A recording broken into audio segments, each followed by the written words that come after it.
Voilà, donc du coup, bonjour. Donc on va voir ensemble donc, les sujets du jour pour vous rappeler. Euh, on va parler des examens. Je vais vous expliquer en détail du coup les examens pour le CAP, les différents coefficients, comment c'est réparti et tout ce qui est inscription académique. On pourra aussi aborder les stages et les organisations pédagogiques donc, par rapport à vos cours tout au long de l'année. Les petites questions, du coup, c'est dans le chat à côté. Et voilà. Alors, pour le CAP esthétique, du coup, vous avez au niveau des matières professionnelles, puisque la majorité de votre petit groupe cette année, c'est les matières pro. Il y en a certaines qui ont les matières générales, donc j'en parlerai très rapidement, mais je vais surtout m'attarder sur les matières professionnelles. Vous avez trois grosses épreuves. Vous avez l'épreuve EP1, l'épreuve EP2 et l'épreuve EP3. Pour l'épreuve EP1, c'est tout ce qui va concerner les techniques de soins, donc soins du visage, tout ce qui est soins des mains ou des pieds et le maquillage beauté. C'est un coefficient 6, c'est une grosse épreuve. C'est une épreuve qui va durer 2h45. Sur les 2h45, vous avez 2 heures de pratique et vous avez 45 minutes pour répondre aux questions de savoir associé. Alors, les savoirs associés, c'est quoi? C'est la biologie, la cosmétologie et la technologie des appareils. Quand vous arrivez à l'examen, donc vous installez votre poste, votre lit, etc., vous mettez en tenue, votre modèle est prêt, vous allez commencer par la partie écrite. Donc, vous commencez par les 45 minutes d'écrit. Dans les examens blancs que vous avez d'ailleurs sur votre espace élève, c'est ces sujets-là que vous avez pour vous entraîner. Sur les 2 heures de pratique pour cette épreuve, vous allez donc avoir un soin du visage à faire. Donc le soin du visage, ça dure à peu près 1 heure, 1 heure et quart, selon le sujet, selon le protocole que vous allez faire. Vous avez ensuite d'imposer une, deux ou trois techniques de soins au niveau soit des mains, soit des pieds. Donc ça peut être gommage, modelage ou masque. Et vous aurez à faire également un maquillage. Donc, on vous demandera soit un maquillage de jour, soit un maquillage de soir, selon le sujet que vous aurez. Encore une fois, dans les examens blancs, vous pouvez voir un petit peu comment sont faits les sujets. Ça vous donne un peu une idée. Parce que pour le soin visage, c'est vous qui devrez déterminer le protocole en fonction du diagnostic qui vous est donné dans le sujet d'épreuve. Et pour choisir le maquillage, c'est pareil, des fois on peut vous mettre la tenue de la personne ou autre pour choisir telle ou telle couleur selon le sujet.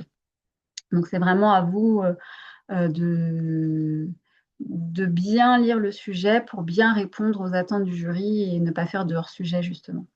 Donc vous avez 2 heures pour faire tout ça. La partie soins des mains ou des pieds, en général, ça peut durer entre 15 minutes et 30 minutes. Ça dépend de ce qu'on vous demande. À savoir que ça peut être pratiqué, mais on en reparlera quand on fera une autre conférence vers le mois de mars pour vraiment aller plus en détail dans l'explication des épreuves. Mais en tout cas, cette partie soins des mains ou des pieds peut être faite pendant que le masque du visage pose. Donc, on peut vraiment tout intercaler. Et on termine en général par le maquillage. Donc souvent, il vous reste une demi-heure. Si vous avez pris un peu de temps, des fois, il reste qu'un quart d'heure, donc il faut aller assez rapidement. Mais c'est quand même 2 heures qui passent très vite, mais où tout peut être calé et les sujets sont pincés pour que ça rentre dans les 2 heures. Donc 45 minutes d'écrit, 2 heures de pratique, ça c'est l'épreuve EP1, coefficient 6. Après, vous avez une deuxième épreuve, qui est l'épreuve EP2. C'est également une épreuve de pratique. Elle va durer 2h30 au total. On a à nouveau 2 heures pour la partie pratique, mais cette fois-ci, c'est tout ce qui est fanaire. Donc, ça va être les épilations. On va vous imposer 2 zones du corps à épiler. Ça peut être bras, demi-jambes, cuisses, aisselles ou maillot. Ce sera à vous de sélectionner la cire selon la zone. Souvent, les petites zones, c'est la cire sans bande et les grandes zones, c'est la cire à bande. Mais tout ça, vous allez voir au fur et à mesure et on en reparlera aussi plus précisément dans la conférence de mars. Donc sur ces 2 heures, donc 2 zones imposées à épiler. Il y aura une épilation des sourcils également qui fait partie de cette épreuve de pratique. L'épilation des sourcils, on veut voir la cire, mais surtout la technique de la pince également. Et vous aurez une technique aussi au niveau des ongles, soit des mains, soit des pieds. Donc ce sera soit un soin des ongles plus une pose de vernis classique, soit une préparation de l'ongle et une pose de vernis semi-permanent. Donc tout ça, ça dure 2 heures. En général, l'épreuve de pratique de l'EP2, elle est un peu plus rapide à faire. Bon, sauf si vous avez eu un peu quelques déboires ou autres avec la cire, ça peut arriver, mais du coup, c'est un petit peu plus large en termes de timing. Les 30 minutes que vous faites donc avant, c'est également les savoirs associés. C'est encore une fois biologie, cosmétologie et technologie des appareils, mais cette fois-ci en lien avec les fanères. Donc ça peut être en lien avec tout ce qui est poils, ongles, voilà, dans ce domaine-là. Que sur le P1, c'était plus en rapport avec la peau, l'anatomie, les cellules, c'est un petit peu plus large. Vous pouvez voir à nouveau des sujets dans les examens blancs. Vous verrez 3 sujets de P2 pour vous donner un peu une idée de comment les deux se différencient entre le P1 et le P2. Cette épreuve de l'EP2, on est sur un coefficient 4. Donc le coefficient, il est un petit peu moins fort que le P1, mais ça reste quand même un coefficient important. Donc ça reste une épreuve qui peut rattraper l'autre. Si jamais il y a eu un petit couac, ça peut arriver. Donc voilà pour les 2 grosses épreuves, EP1 et EP2. Ensuite, vous avez l'épreuve EP3. Donc c'est tout ce qui va être vente et connaissance du milieu professionnel. Donc ça, c'est un oral, uniquement un oral. Et dans vos cours, ça va correspondre à la vente, relationnel clientèle, communication et connaissance du milieu pro dans vos fascicules de cours. Cette épreuve EP3, il y a plusieurs temps dessus. Alors, on est aussi sur un coefficient 4, comme pour le P2. Donc, c'est une épreuve qui est très importante. Vous aurez à préparer un dossier de vente qui va faire à peu près 5 pages à peu près. Vous avez la trame du dossier de vente dans vos cours. Vraiment, il faut suivre la trame de vos cours. Faites attention si vous allez un petit peu sur Internet ou autre, parce qu'en fait, on voit un peu des fois des anciens dossiers qui dataient du référentiel précédent. Là, on est vraiment sur le dernier référentiel qui date du coup de 2020. Donc, suivez vraiment la trame que je vous ai mis dans les cours. Et je vous ai mis 3 exemples de dossiers à la suite de la trame. Ça vous montre un petit peu voilà, comment pouvoir les agencer. C'est pas compliqué du tout. Vous avez une première partie qui va être vraiment sur présenter une entreprise, donc un institut ou une parfumerie, enfin toujours en lien dans le domaine esthétique. Faut également présenter une animation et, et un peu parler un peu de la fidélisation, enfin tout ça. C'est un dossier qui est assez simple à faire, mais il faut des informations et ils attendent aussi quelques photos. Parce que ce dossier-là, il n'est pas noté en tant que tel, mais par contre, l'oral pour le présenter est noté et il faut le présenter en 10 minutes. Donc, ce sera important de se préparer au fur et à mesure en 10 minutes. On pourra, pour celles qui le souhaitent, sur des lives ou alors en rendez-vous privé, soit au téléphone, soit en visio, s'entraîner à présenter ce dossier. Dans tous les cas, vous pouvez le faire aussi en vous entraînant, en vous chronométrant tout simplement. Donc ça, c'est une des premières choses notées dans le P3, donc la présentation de ce dossier de vente. Ensuite, il y a des questions du jury qui sont en lien avec le dossier, mais également en lien avec vos cours de vente et du milieu professionnel. Il n'y a pas de questions de biologie ou de cosmétologie, ça ne fait pas partie de l'épreuve. Mais par contre, si dans votre dossier, vous parlez d'un produit particulier, parce que c'est vraiment une spécificité dans l'institut, etc., enfin, peut-être qu'on vous interrogera pour en savoir un petit peu plus. Mais ce n'est pas une épreuve cosmétique. Hein.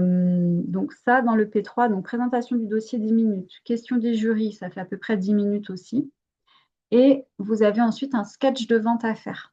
Le sketch de vente, c'est 10 minutes également. Pour le sketch de vente, vous avez un des jurys, parce que souvent ils sont 2 jurys. Ça peut arriver qu'il soit 3, mais majoritairement, c'est que 2 jurys. Souvent, c'est un jury, un professeur de l'esthétique et un autre qui va être plutôt du milieu professionnel, donc un gérant d'institut par exemple. Euh, donc sur ce sketch, un des jurys va jouer le rôle de la cliente et vous allez jouer le rôle du coup de la conseillère.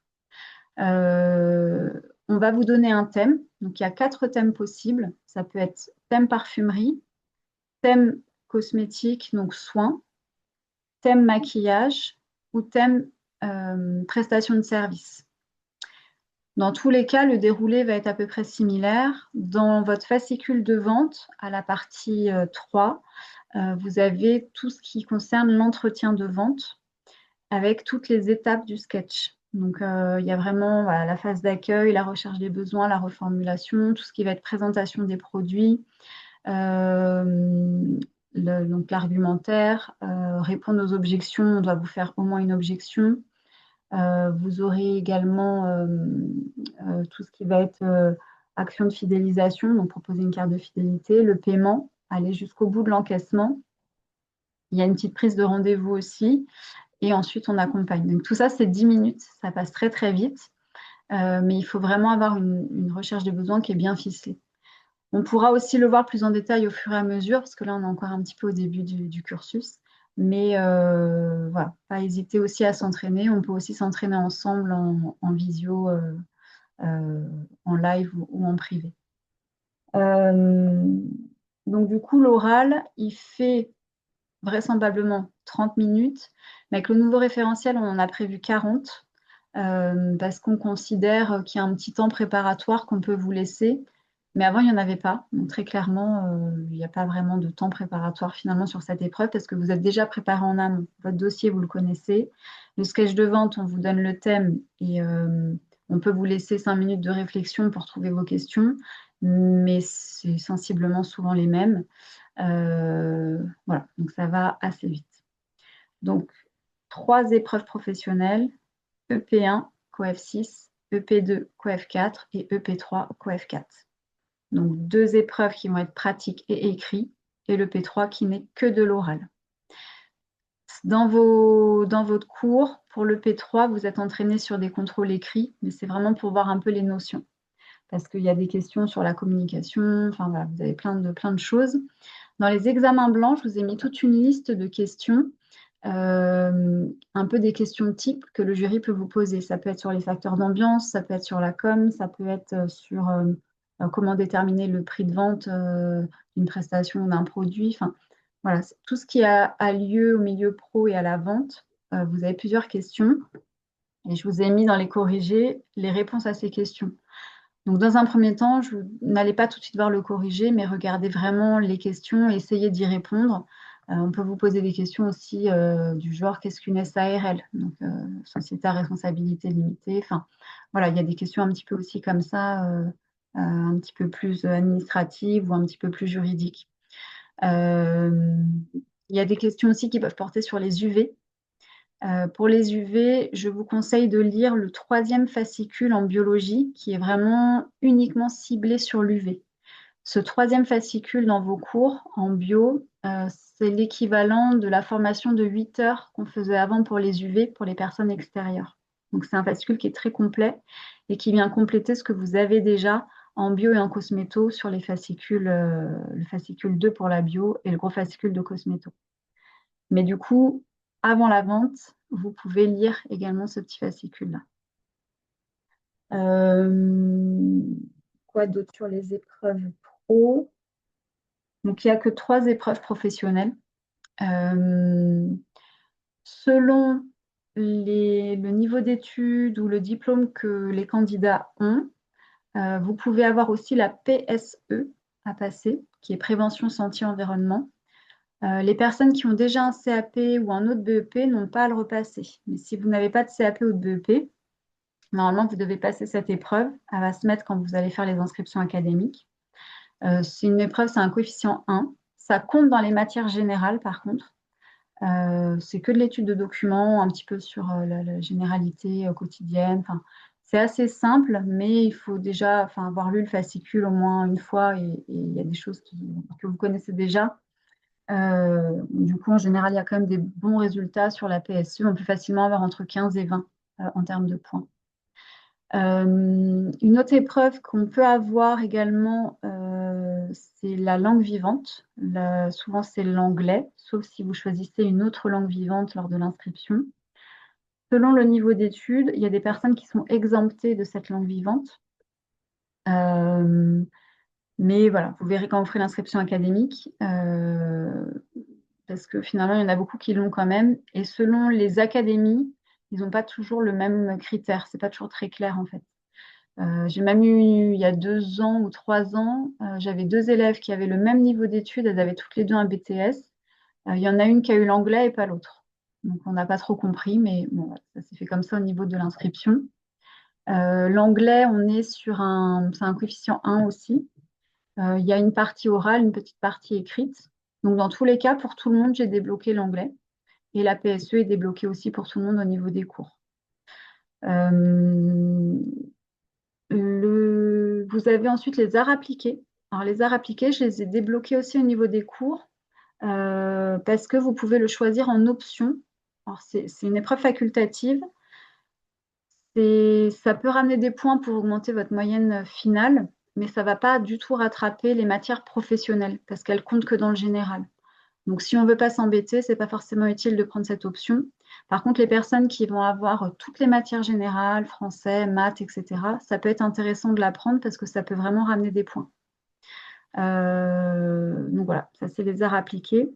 Dans le fascicule, les arts appliqués sont plus orientés esthétiques, parce que c'était comme ça avant. Mais depuis le nouveau référentiel, les arts appliqués concernent tous les CAP en règle générale.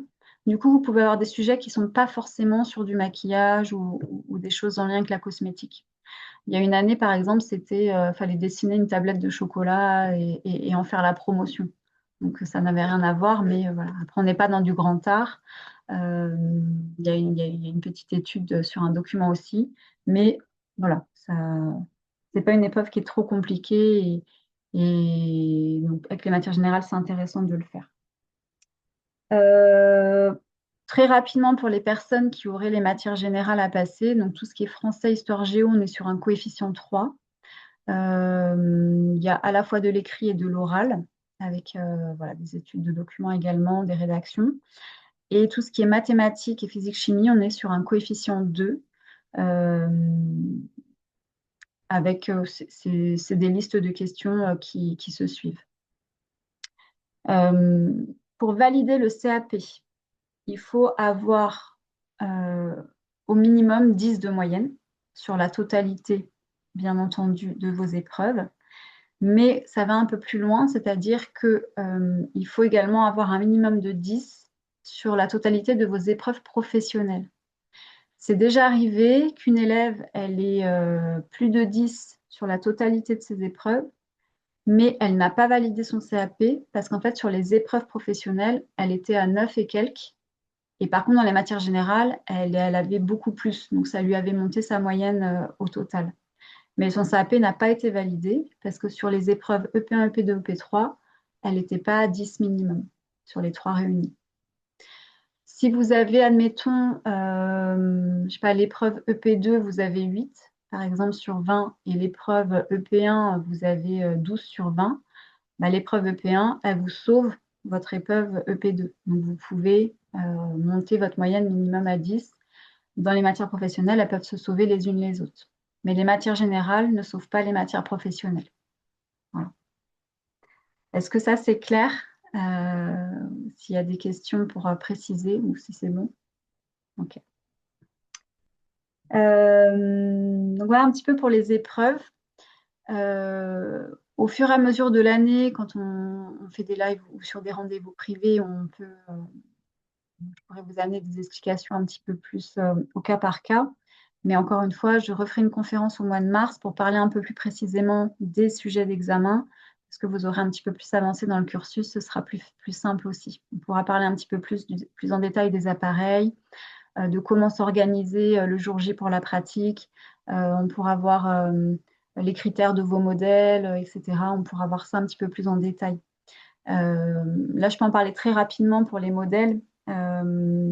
Le pour la convocation des examens, en fait, vous allez avoir donc, le P3, l'oral de vente. Ce sera un autre jour que les autres épreuves. Les écrits sont souvent début juin. L'oral de vente, il peut être au mois de mai ou au mois de juin, ça dépend des académies. Et l'épreuve de pratique, les deux épreuves de pratique sont en mai ou en juin.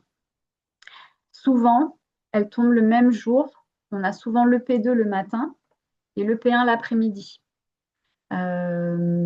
Donc, c'est plus pratique quand c'est sur la même journée. On sait que c'est une journée consacrée. Donc, on peut prendre le même modèle pour les deux épreuves. Le modèle, il doit répondre à des critères assez spécifiques. Donc, vous pouvez commencer à chercher dès maintenant si vous avez personne sous le coude. Mais il faut que la personne, il ne faut pas qu'il y ait de maquillage semi-permanent, puisque vous devez pouvoir démaquiller et maquiller. S'il y a des piercings ou autres sur le visage, tout ça, il faut les retirer pour des questions de sécurité avec l'utilisation des appareils. Il faut qu'il y ait une pilosité quand même sur les zones attendues. Euh, voilà, en critère, et que la personne soit majeure aussi, ça c'est important. Après, je vous donnerai plus en détail parce que pour le P2, elle ne doit pas être maquillée. Pour le P1, il faut qu'elle soit maquillée. Enfin, voilà. Après, ça, c'est plus dans l'organisation. On en reparlera en mars, vraiment pour l'organisation le jour J. Mais déjà en amont, vous pouvez réfléchir à votre modèle pour les examens avec ces critères-là. Tout est détaillé sur votre espace élève dans la partie administration. Vous avez deux documents qui s'appellent définition des épreuves, des épreuves d'examen. Il y en a un pour les matières professionnelles et un pour les matières générales. Donc tout ce que je viens de vous dire, c'est écrit dedans sur les critères du modèle, mais sur le descriptif des épreuves avec les coefficients, la durée, etc. Vous avez tout qui est détaillé si vous voulez aller regarder de temps en temps. Ça vous permet de bien appréhender. Voilà ce que je peux vous dire sur les épreuves. Oui, il y a certaines académies qui dissocient le P1 et le P2 et qui ne font pas le même jour, mais c'est assez rare. Ils essayent quand même de regrouper sur la même journée maintenant. Et une question qu'on me pose aussi souvent, vous avez le droit d'avoir un modèle différent pour chaque épreuve. Si c'est sur la même journée, vous pouvez avoir un modèle le matin, un modèle l'après-midi, il faut juste qu'elle ne soit pas en retard. Voilà. En général, c'est plus simple d'avoir la même personne, elle est avec nous et on l'a prise pour la journée, parce que ce n'est pas toujours évident d'avoir les gens disponibles aussi. Les inscriptions académiques, justement, parce que là, on est en plein dedans. Donc, elles ont démarré mi-octobre. Là, il me semble que toutes les académies, elles ont ouvert leur session. Alors, ça a vérifié sur Cyclades. Je vous remets de toute façon Je vous renverrai un mail avec le lien pour les inscriptions académiques, mais je vous le remettrai aussi sur la page d'accueil sur la plateforme. Donc, tout se fait sur Cyclades maintenant. Il faut créer votre compte, c'est assez simple. Vous sélectionnez votre académie et vous vous inscrivez en tant que candidat. Alors, ce ne sera pas écrit candidat libre, ce sera écrit candidat individuel. Ce qui fait que vous pouvez choisir l'académie de votre lieu de résidence. Vous n'êtes pas rattaché à Elle Formation. Sinon, vous devriez tout le passer dans la Gironde. Ce ne serait pas forcément simple pour tout le monde. Donc voilà, vous êtes vraiment sur votre lieu de résidence. Les inscriptions sont ouvertes jusqu'à mi-novembre à peu près, fin novembre pour certaines. Si vous vous inscrivez pas avant la date passée, enfin le délai butoir, c'est terminé. Ils vous font pas, ils ferment les serveurs, ils sont assez stricts et ils ne font pas d'exception à un jour près. Donc c'est vraiment important de bien respecter les délais. Quand vous allez remplir du coup l'inscription académique, on va vous demander différents critères. Donc, dans un premier temps, toutes vos coordonnées. On va vous demander ensuite votre niveau d'études. Donc là, il faut rentrer vos diplômes et surtout le dernier diplôme avec les dates. Donc, il faut bien s'en souvenir. Ce sera renvoyé en justificatif de toute façon.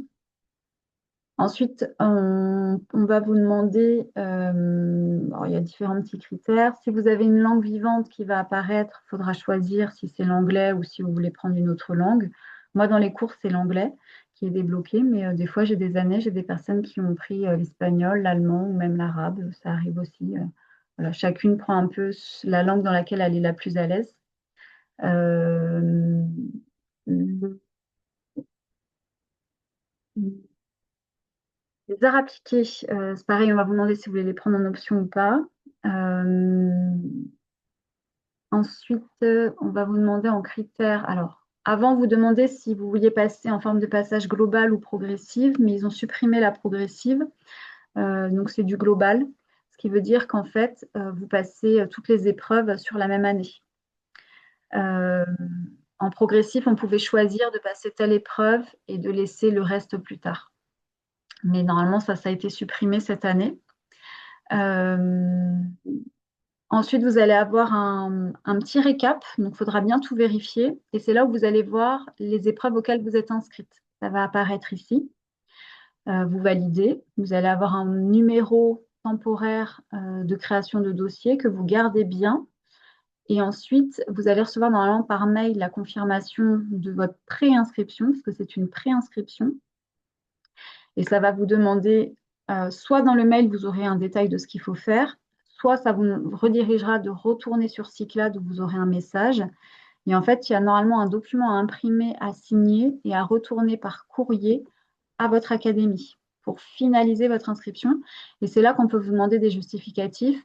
En général, on vous demande la pièce d'identité et copie des diplômes. Voilà, c'est souvent ça qui est demandé. S'il n'y a aucun diplôme, bah, c'est juste la pièce d'identité et vous êtes d'office inscrite aux matières générales. Euh, Ce document, tout courrier que vous envoyez à l'académie, je vous conseille de le faire par lettre recommandée. Ça peut arriver avec tout ce qu'ils reçoivent d'avoir des courriers qui se perdent. Et le problème, c'est que si on vous dit non, on n'a rien reçu, votre candidature n'est pas acceptée, alors que vous avez fait la préinscription dans les temps, c'est compliqué parce qu'ils vont pas. Soit vous tombez sur une personne qui est sympathique et il veut bien vous inscrire quand même, mais en général, c'est assez compliqué pour eux au niveau des manips.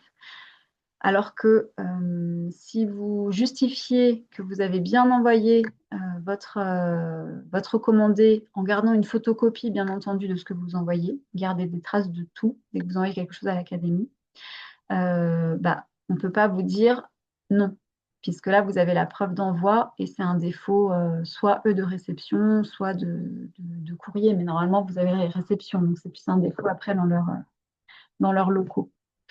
C'est assez rare, mais ça peut arriver. C'est déjà arrivé, pas tous les ans, mais presque, ça arrive à au moins une élève. Euh, une fois que ça c'est fait, la préinscription et l'inscription bien validée, vous n'allez pas forcément avoir de nouvelles de l'académie dans un premier temps. Donc c'est pour ça que je vous dis de bien garder des traces de tout, parce que ça peut inquiéter. On se dit oui, on va attendre qu'ils nous disent c'est bon, on a reçu. Ils ne le font pas forcément selon les académies. Vous n'aurez peut-être des nouvelles que quand vous allez avoir vos convocations d'examen. Donc, ce sera selon les académies. Il y en a qui les envoient mi-mars, il y en a qui les envoient début avril, mi-avril. Voilà, c'est un petit peu selon l'organisation de chacun. Plus ça arrive tard, plus c'est compliqué pour vous, pour vos modèles aussi, pour bloquer la date. Donc, bon, j'espère que vous les aurez plutôt en mars ou fin mars. Quand vous allez avoir cette convocation, donc on va vous donner vos lieux, le ou les lieux, parce qu'il peut y avoir la pratique dans un centre et la vente et les écrits ailleurs. Donc bien regarder hein, où vous êtes convoqué pour chaque épreuve. Tous les lieux sont bien détaillés sur la convocation. Vous aurez un listing, pareil, des produits, etc. à amener, mais bon, ça correspond, quoique des fois, il manque même des choses dans leur liste, mais à tout le matériel que vous avez déjà. Euh, et vous aurez aussi, on vous demandera d'envoyer le dossier de vente, ce fameux dossier de vente dont je vous parlais tout à l'heure pour l'épreuve EP3. Donc ce dossier sera envoyé là où vous passez l'examen de vente. Donc bien regarder sur la convocation à quelle adresse vous passez l'épreuve EP3. Et c'est à cet endroit-là qu'il faut envoyer votre dossier par courrier recommandé toujours. Il y en a certains, quand vous habitez à côté, vous pouvez l'amener directement au centre d'examen et ils vous donnent un reçu. c'est possible aussi, vous pouvez les contacter. Les dossiers de vente, moi je vous conseille qu'ils soient finalisés fin mars ou début avril, voilà, maximum, parce qu'il y a des académies qui peuvent vous demander de l'envoyer en avril et il y en a qui vont vous demander de l'envoyer au mois de mai.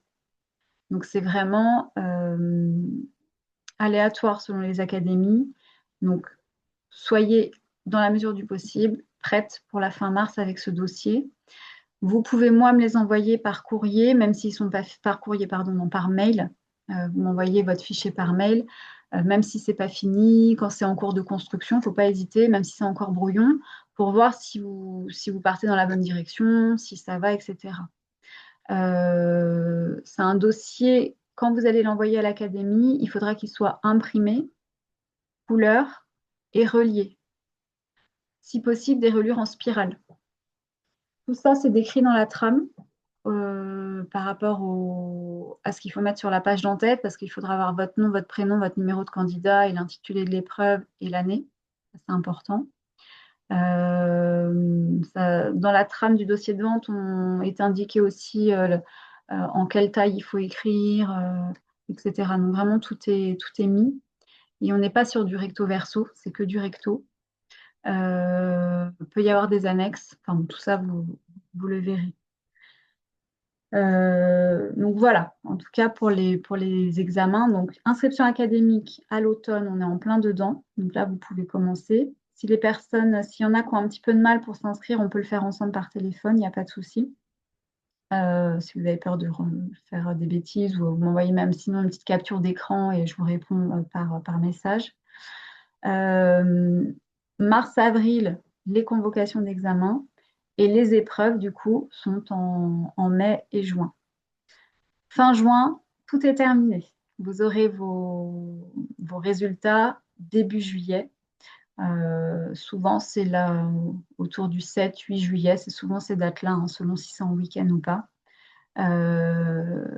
Vous pourrez le voir si vous avez mis les options lors de votre inscription académique pour apparaître sur les fichiers Internet. Donc, vous pourrez voir directement sur Internet si vous l'avez validé ou pas. Si vous ne cochez pas cette case-là, il faudra attendre de recevoir par courrier. Donc, ça arrivera mi-juillet, fin juillet. Dans tous les cas, vous allez recevoir votre relevé de notes au mois de juillet. Et après, les diplômes, ils sont envoyés fin septembre ou voire octobre, fin octobre. Parce qu'en septembre, des fois, il y en a qui ont des rattrapages. Du coup, ça peut décaler les envois des convocations. Point important, du coup, sur les rattrapages. C'est pas comme au bac. C'est pas, si jamais on a une épreuve qui n'a pas été validée, on ne la rattrape pas au mois de septembre. Les sessions de rattrapage du mois de septembre, c'est uniquement pour des personnes sur justificatif qui n'auraient pas pu se présenter aux épreuves de mai ou juin. Donc, il faut vraiment que ce soit un justificatif médical ou une circonstance vraiment particulière pour pouvoir justifier de votre absence à l'épreuve. Ça peut être au dernier moment. Bien prévenir l'académie. Prévenez-moi aussi en même temps. En tout cas, l'académie. Et ça vous renvoie à un report sur le mois de septembre. Autre point, si vous passez toutes vos épreuves, admettons que vous n'avez pas validé le CAP cette année parce qu'il y a une épreuve qui vous a fait chuter la moyenne, on va dire. Tout ce qui est notes positives, donc au-dessus de 10, vous pouvez les garder pendant 5 ans, ce qu'on appelle des bénéfices de notes. Ce qui veut dire que l'année d'après, vous n'avez à repasser que l'épreuve qui n'a pas été validée. Voilà. Donc ça, c'est aussi intéressant parce que ça peut enlever des fois une pression. Ou si jamais on a passé les examens et qu'il y a une épreuve, on se dit oh non, là j'ai fait n'importe quoi ou autre, il faut toujours aller au bout parce que les autres épreuves, soit elles peuvent sauver votre moyenne, soit en tout cas ça peut vous empêcher de les passer l'année d'après et d'en avoir plus qu'une. Donc voilà, jamais lâcher sur ça. Un petit peu ce que je peux vous dire sur les examens. Je réfléchis. Est-ce que vous avez des questions par rapport à ça? Ou c'est assez clair?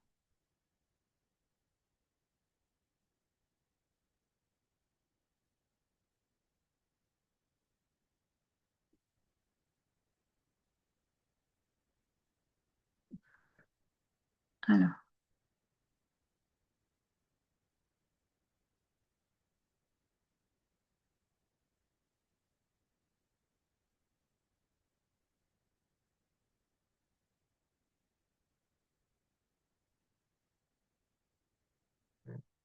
ok. Le dossier de vente, euh, oui, c'est ça. J'allais parler après, effectivement, des stages ou autres. Pour l'épreuve EP3, du coup, je vous ai dit que vous avez un dossier de vente à faire. Donc, c'est un dossier à présenter à l'oral, donc 10 minutes. Euh, En fait, vous aurez une note sur 20 au total sur l'épreuve EP3, mais sur cette note sur 20 qui est réunie, en fait, c'est une note sur 40 avec deux fois 20. La première note sur 20, c'est présentation du dossier plus les questions du jury. La deuxième note sur 20, c'est le sketch de vente. Le tout, ça vous fait une note sur 40, on ramène à une note sur 20. Donc ça, c'est l'épreuve EP3, COF4. Le dossier de vente, c'est choisir un lieu idéalement où on peut faire un stage, un institut de beauté, une parfumerie, ça peut être une parapharmacie, tout lieu qui va être en rapport avec l'esthétique, avec la cosmétique. Pour les personnes qui ne peuvent pas faire de stage, qui n'ont pas du tout la possibilité au niveau du temps ou autre, ce dossier de vente, il va falloir quand même le faire. Donc, ce que je conseille, c'est de choisir peut-être un institut que vous connaissez et de le présenter comme si vous avez fait un stage en fait. C'est vraiment de s'approprier, c'est d'aller chercher les informations du coup peut-être sur Internet ou si c'est un institut où vous allez peut-être de demander à la responsable si vous pouvez prendre quelques photos pour votre dossier. Enfin, voilà, c'est possible aussi de faire comme ça. L'idéal, c'est quand même de faire un stage. Mais si on ne peut pas faire un stage très long, même un stage de 2, 3 jours, ça vous permet quand même de réunir des informations pour pouvoir faire ce dossier. S'il n'y a pas ce dossier pour l'examen, l'épreuve est à zéro. Vous avez zéro. Du coup, c'est éliminatoire. Donc, c'est très important de faire ce dossier. Il est très simple à faire. C'est vraiment juste présenter un lieu et présenter ce qu'on peut faire dedans. Vous avez vraiment la trame, ce fascicule, ça s'appelle trame du dossier de vente. Ça vous détaille vraiment comment le faire. Donc, vous pourrez aller voilà, regarder après. Et c'est ce dossier que vous pouvez m'envoyer au fur et à mesure de votre progression dans l'année. En un week-end, il peut être fait ce dossier à partir du moment où vous avez réuni les éléments. Voilà. Donc, pas de panique pour les personnes qui ne peuvent pas faire de stage. On peut quand même faire le dossier. Mais si vous pouvez faire un petit stage, c'est très bien aussi. Il faut savoir que dans le CAP, on prévoit normalement 12 semaines de stage. Mais pour les candidats libres, les candidats individuels, ils ont pris en compte le fait que c'est souvent des adultes en reconversion, on travaille, il y a des enfants, etc. Et tout le monde n'a pas la possibilité de faire 12 semaines de stage sur l'année. Donc, ils ont rendu le stage facultatif, enfin non obligatoire.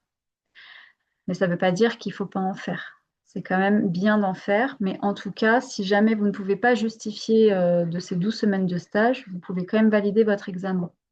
Alors que les personnes qui sont inscrites sous école en CAP, par exemple dans les CFA ou certaines écoles, ou souvent les plus jeunes, euh, eh ben, si elles n'ont pas validé leurs 12 semaines, elles n'ont pas validé leur CAP. Voilà. Donc c'est quelque chose quand même qui est important. Mais dans le cadre de candidats libres, c'est un peu assoupli et heureusement parce que c'est compliqué de faire 12 semaines quand on travaille. Donc voilà pour le dossier, c'est plus clair du coup. Ouais. C'est vraiment pas, c'est assez simple et après bah, c'est de le connaître par cœur ce dossier pour pouvoir le présenter du coup en 10 minutes. Le jury il aura son exemplaire, vous aurez un exemplaire aussi dans les mains et vous allez simplement le présenter comme ça. C'est un peu un mini exposé en fait et vous captez l'attention du jury. Dans la trame, je vous ai dit, je vous ai mis 3 exemples de dossiers. Je crois qu'il y en a un sur Yves Rocher, il y en a un sur un institut plus traditionnel. Enfin, voilà, il y a 3 enseignes différentes pour vous montrer un peu comment on peut faire. Vous pouvez vous en inspirer. Je déconseille fortement de prendre des dossiers parce qu'il y a certaines candidates qui, des fois, vendent leurs dossiers comme ça sur Internet, quelque part ou autre. Faites pas ça. Appropriez-vous vraiment le dossier. Il n'est pas compliqué à faire. mais plus vous l'avez fait vous-même et plus vous êtes à même de pouvoir le présenter à l'oral. Et puis vous répondez aux critères du référentiel, au moins vous êtes sûr que ça corresponde aussi. Voilà ce que je peux vous dire sur ça. C'est tout le monde pour les examens, pour les... Pas de questions complémentaires, ça va.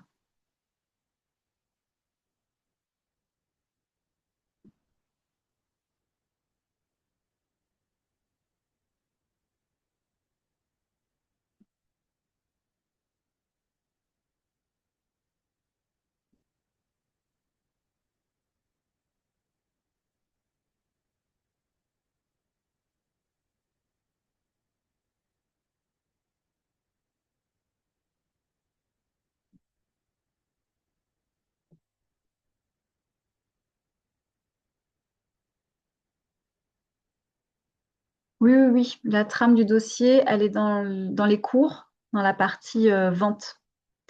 Euh, D'ailleurs, je vais vous parler un petit peu là, de votre plateforme.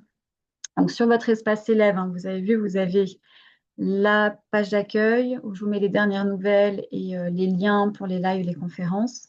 Vous avez la partie administrative où vous avez tous vos documents administratifs. Il y a votre attestation d'entrée en formation d'ailleurs, qui peut aussi vous servir pour certains fournisseurs pour obtenir des réductions. C'est comme une carte étudiante. Vous avez tous les descriptifs d'examen, vous avez le kit, les listes de kits vierges, etc. Vous avez tout ça dans vos documents administratifs et le livret d'accueil. Le livret d'accueil, je vais vous l'envoyer aussi par courrier. Je vais vous l'envoyer imprimé, donc ne l'imprimez pas. Je vais vous l'envoyer là sous peu. Euh, Vous avez ensuite une partie où vous avez tous vos cours. Donc, dans vos cours, normalement, en premier, vous avez la biologie, après cosmétologie. De mémoire, vous avez technologie ensuite, art appliqué, pratique esthétique, vente, connaissance du milieu pro et les vidéos. Euh, et ben, c'est dans la vente où vous avez un fascicule sur tous les cours, donc les cours de vente, communication et sketch de vente. Et vous avez un deuxième petit dossier qui est la trame du dossier de vente. Donc, il est vraiment à cet endroit-là. Donc, c'est dans vos cours. Voilà. Dans la partie cours, d'ailleurs, vous avez aussi... Ouais, c'est ça. Ouais. Dans la partie cours, vous avez aussi les exercices pour certaines matières et les corrigés des exercices. Donc, au niveau... je vais vous reparler après de l'organisation pédagogique. Ensuite, vous avez un autre onglet qui va être contrôle et notes. Donc là, vous avez tous les contrôles. Quand vous me rendez un contrôle, moi, je le corrige et je vous le remets sur la plateforme. Donc, vous le retrouvez également à cette partie-là avec votre note et vous allez avoir vos notes qui apparaissent en barème progressif. Donc, ça vous permet de suivre un petit peu où vous en êtes. Vous allez voir, quand vous allez me rendre le premier contrôle, il y a le petit curseur qui va apparaître là sur les notes rendues. Vous avez les examens blancs qui sont déjà débloqués à cet endroit-là pour les regarder, mais pas pour les faire tout de suite, hein. Vous les faites à partir de mars, avril ou au mois de mai, c'est très bien. Euh, et vous avez un onglet pour le forum et un onglet pour la messagerie. Donc, pour me contacter, vous pouvez passer directement par votre messagerie élève si vous le souhaitez. Euh, voilà. Du coup, par rapport à la pédagogie, par rapport à votre organisation, je vous conseille de commencer un peu dans l'ordre, c'est-à-dire la biologie. Souvent, on commence par la biologie. Regardez le premier contrôle, parce que vous avez le premier contrôle de chaque matière qui est déjà débloqué. On regarde le premier contrôle, on regarde sur quelles questions ça porte. Les contrôles sont faits dans l'ordre de vos fascicules. Donc, en fait, vous allez voir sur le premier contrôle de biologie, vous allez avoir la cellule, vous allez avoir tout ce qui est composants, l'eau et tout ce qui est glucides, lipides, protéines, etc. Tout ça, c'est le premier contrôle. Donc, c'est la première partie de la biologie. Donc, vous avez vu le contrôle sur quoi ça porte. Hop, on ferme le contrôle. Ensuite, vous allez travailler sur votre cours. Vous lisez votre cours. Vous essayez de voir un petit peu les mots-clés, ce qui vous saute un petit peu aussi aux yeux. Ensuite, vous essayez de faire les exercices. Vous pouvez avoir le cours avec, en même temps à côté. Les exercices, il peut y avoir des questions qui sont en plus du cours. C'est des questions complémentaires pour vous inciter un petit peu à réfléchir sur les sujets. Vous pouvez des fois aller chercher un peu sur Internet des choses, mais attention parce que des fois, quand on va chercher une réponse sur Internet, ça en emmène à une autre, à une autre, à une autre, on finit jamais. Donc, si vous avez une question, quelque chose qui n'est pas compris, vous me demandez directement. Ça peut être un petit SMS, messagerie élève, mail, etc. Il n'y a pas de souci. Même un vocaux, hein, j'échange beaucoup les vocaux sur WhatsApp aussi. Euh, une fois que vous avez fait vos petits exercices, vous avez les corriger. Donc, vous êtes en autonomie sur les exercices. Il n'y a pas besoin de me les envoyer. Vous me contactez uniquement s'il y a des questions. Euh, Ensuite, vous pouvez donc revoir votre cours, essayer de faire une fiche résumée si vous souhaitez. Mais après, vous essayez de faire le contrôle, du coup, sur les chapitres travaillés. Le contrôle, on essaye dans un premier temps de le faire sans son cours. Si vraiment c'est compliqué, vous avez le droit d'aller re-regarder votre cours et revenir à votre contrôle. C'est pas de la triche. C'est dans le sens où quand on est à distance, on est sur une organisation un petit peu différente. Et l'idée, c'est d'avancer quand même au plus vite. Donc, le fait de se dire, je retourne voir mon cours, hop, et ben en fait, le fait d'avoir vos questions, les contrôles sont ciblés de manière à vous aider à faire comme si c'était des fiches résumées. Et le fait de les écrire, de rédiger vos réponses, ça vous aide à enregistrer l'essentiel du cours. Moi, vous me renvoyez ce contrôle par mail, je vous le corrige. Ça me permet de voir s'il y a des choses qui sont comprises ou pas. Si vous avez une note qui est correcte, je me dis c'est bon, c'est compris. Si c'est une note qui est très mauvaise, ça peut arriver, c'est assez rare, mais ça peut arriver, c'est vraiment, c'est pas acquis, c'est pas compris. Donc là, on peut faire le point ensemble. Une fois que le contrôle est corrigé, je vous le remets sur votre espace élève, vous avez votre note et je vous mets un corrigé. Ça vous débloque le corrigé. Comme ça, le corrigé vous sert ensuite de base de révision quand vous serez en période d'examen. Et le deuxième contrôle, du coup, est débloqué et ainsi de suite. Voilà comment ça se passe pour les contrôles.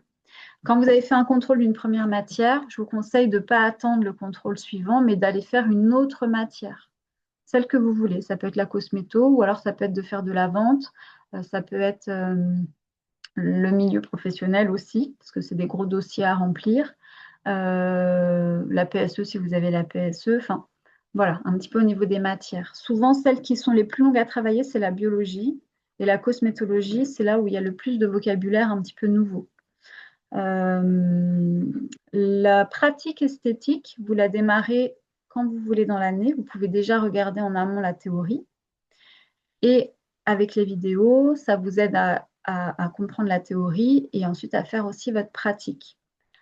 La technologie des appareils, faites-le en parallèle du soin visage. Parce qu'en fait, il y a juste le chauffe-cire en épilation qui va en épilation, mais tous les appareils en techno, on est avec le soin visage. Hein, vous avez par exemple le Vapo, vous avez la ionophorèse, vous avez les ultrasons, des incrustations, etc. Il y a plusieurs appareils qui font partie. Pour l'examen, en pratique, il faudra pratiquer un appareil, choisir.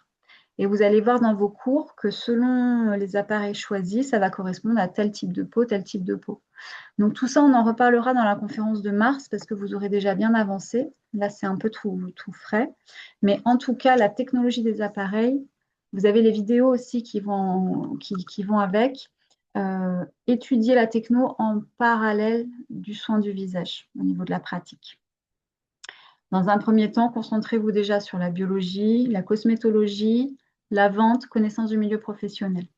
Vous épurez un maximum les matières théoriques. Vous pouvez en faire un peu toute l'année, hein, bien entendu. Et vous intégrez après votre pratique et la techno au fur et à mesure. Aussi quand vous aurez tout le matériel. Est-ce que ça, c'est assez clair sur l'organisation pédagogique? Ouais, ok.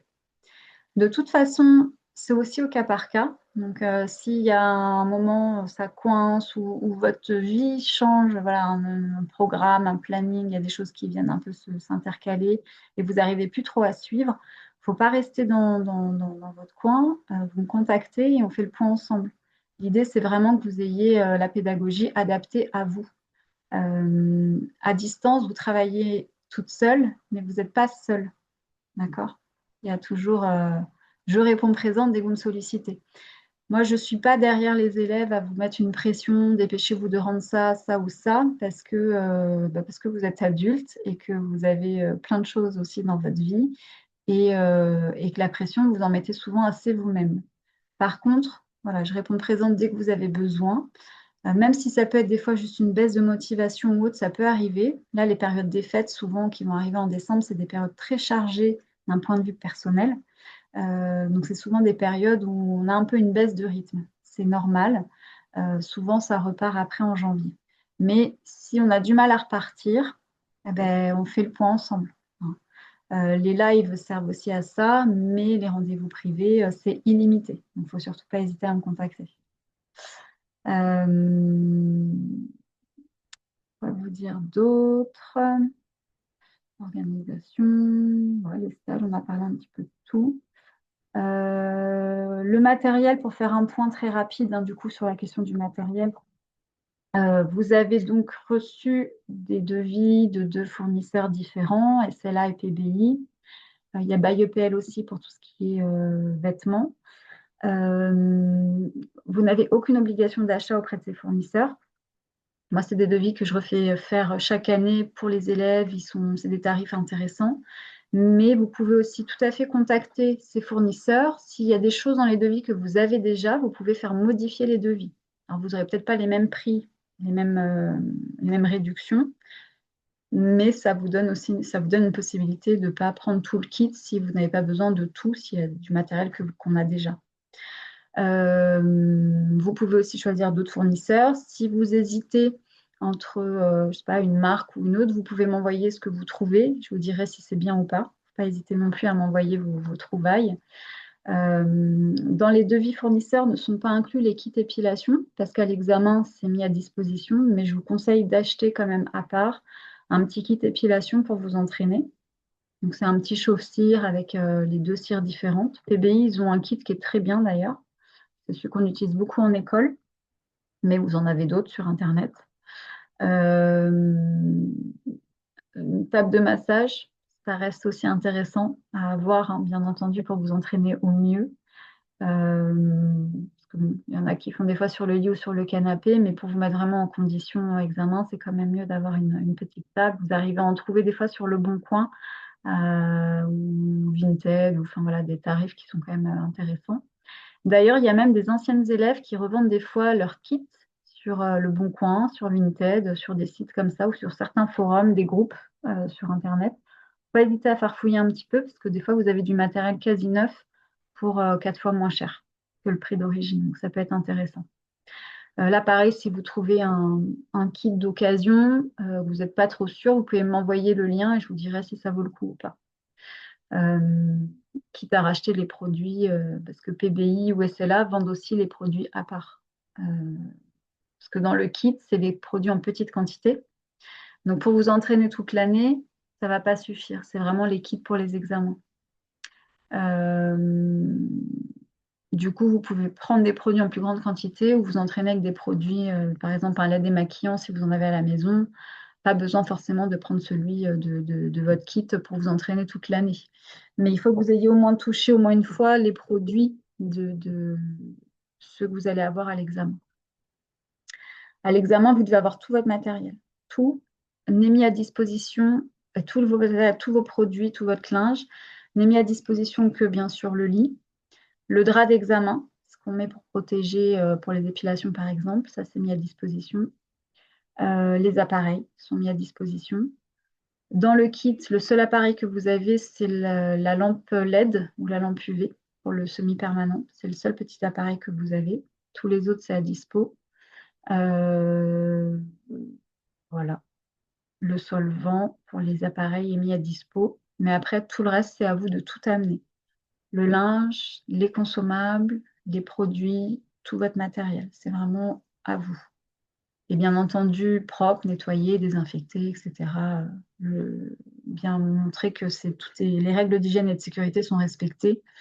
Euh, Ça, on en reparlera aussi dans la conférence de mars.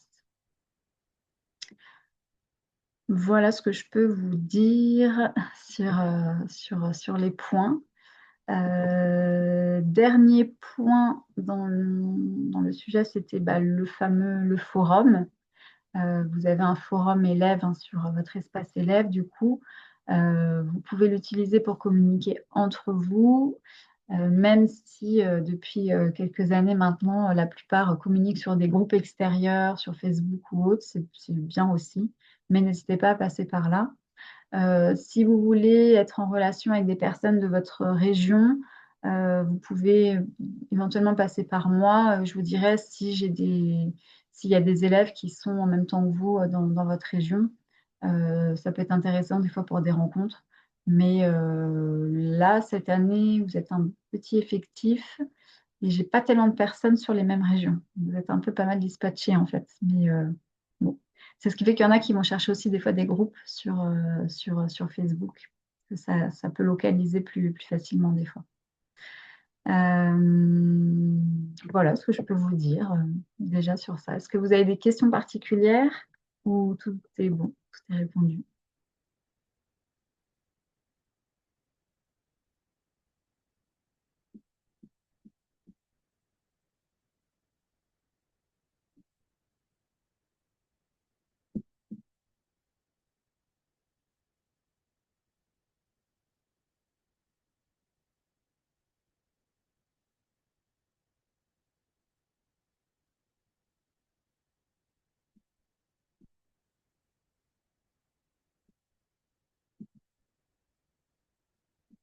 Le kit, c'est un kit professionnel. C'est un kit, le matériel, c'est professionnel, donc oui, kit étudiant, mais c'est un kit professionnel. Et dans le mail, vous pouvez vous inscrire du coup directement pour PBI, vous inscrire sur leur site en tant qu'étudiant. Et on va vous demander le nom de l'école, donc vous mettez L formation. Mais pour les personnes qui auraient déjà un numéro de SIRET, vous mettez directement votre numéro de SIRET en tant que professionnel, c'est possible aussi. Parce que c'est de toute manière, le matériel que vous avez, vous pouvez l'utiliser. Moi, j'ai du matériel depuis 20 ans qui date de mon école et que j'utilise encore dans les formations maintenant. Mais voilà, il n'y a que les produits qui se périment, mais votre matériel, vous l'avez à vie en fait, hein, c'est toujours le même. Donc, vous pouvez l'utiliser après sur votre client. Donc, c'est pour ça que c'est pas un achat perdu, c'est pas un achat uniquement pour passer l'examen, c'est un achat professionnel, c'est un investissement. Ouais. Mm.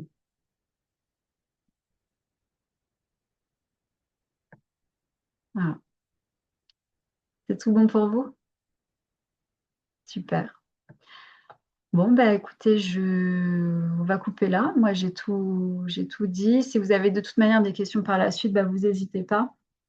Comme je vous ai dit, hein, vous me contactez donc soit par mail, SMS, WhatsApp, vocal, messagerie élève, voilà, tout est bon. Euh, Moindre doute, moindre question, on ne reste pas bloqué. Même une petite question, il n'y a pas de questions bêtes, hein, c'est toute l'année, je réponds à tout. Si vous voulez faire aussi des petites listes de questions et m'envoyer tout d'un coup, c'est possible aussi, hein. Des fois, il y a des élèves, elles m'envoient des listes de questions par mail et je réponds souvent quand c'est comme ça par vocal. Comme ça, c'est plus simple, mais voilà, on peut aussi gérer comme ça. Si vous voulez m'envoyer des petites vidéos, des photos de ce que vous faites ou autre, il ne faut pas hésiter non plus.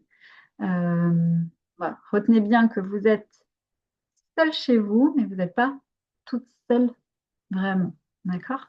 Ouais, c'est important. En tout cas, je vous souhaite plein de courage. Faites bien l'inscription académique parce que là, c'est vraiment le sujet important à ne pas louper. Voilà, très important. Si vous avez des questions pour l'inscription académique, on peut le faire ensemble aussi si besoin, mais normalement, c'est assez intuitif. Je vais remettre les liens. Je vous envoie le lien de la vidéo dès qu'il est prêt. Et puis, je vous souhaite une belle fin de journée, bel après-midi. À bientôt. Merci. Au revoir.